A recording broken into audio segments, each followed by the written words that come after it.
Chronic kidney disease का ये case है, सीकेडी जिसे बोलते हैं, राजकुमारी जी का। 2.72 एस क्रिएट वैल्यू है और ये वैल्यू है मार्च 2024 का। 1.4 के नीचे ये वैल्यू होना चाहिए और जब ये बढ़ना शुरू करता है तो किसी भी पेशेंट में, किसी भी इंसान में अगर ये बढ़ रहा है तो आपको अलर्ट हो जाना चाहिए।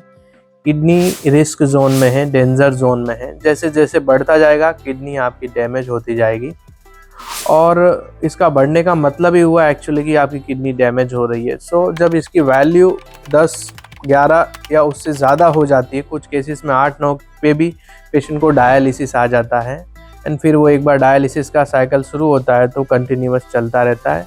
उसके लिए फिर वहाँ से भी ट्रीटमेंट पॉसिबल है, लेकिन उसके चांसेस इतने अच्छे नहीं होते हैं जो बिफोर डायलिसिस के केसेस में देखने को मिलते हैं।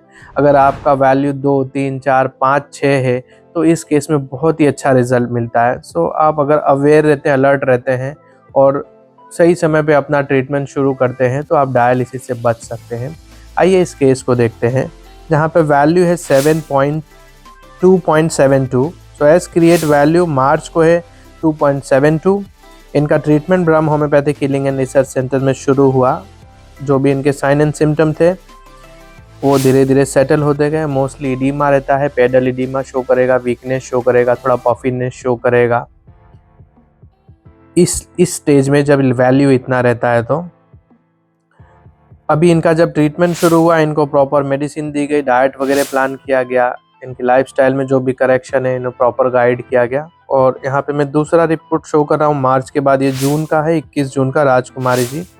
और एस क्रिएट 2.67 है, जो पहले 2.72 था, अभी 2.67, थोड़ा कम हुआ आफ्टर 3 मंथ। दोबारा से इनका ये एनालिसिस किया गया है एस क्रिएट का और ये जनवरी 2025 में है।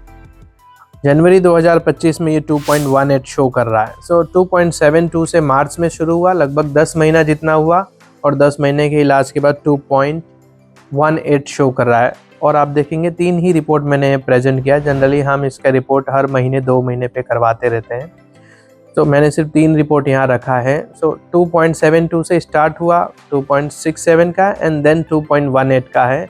10 महीने में विद द टाइम ये धीरे धीरे रिवर्स होते जा रहा है और इस लेवल के जब केसेस रहते हैं तो उसे रिवर्स करना पॉसिबल रहता है। होम्योपैथिक मेडिसिन से इसे रिवर्स किया जा सकता है। इस केस को मैंने जस्ट एक आपके क्लियरिटी के लिए रखा है कि होम्योपैथिक मेडिसिन की ये इफ़ेक्टिविटी है जो सीकेडी के केसेस को भी रिवर्स कर सकती है। और इस तरह के केसेस हम लोग अपने डे टू डे लाइफ में देखते हैं और वैल्यू जो है धीरे धीरे कम होना शुरू हो जाता है और जो वैल्यू पहले बढ़ रहा था वहीं पे रुक जाता है। Thank you.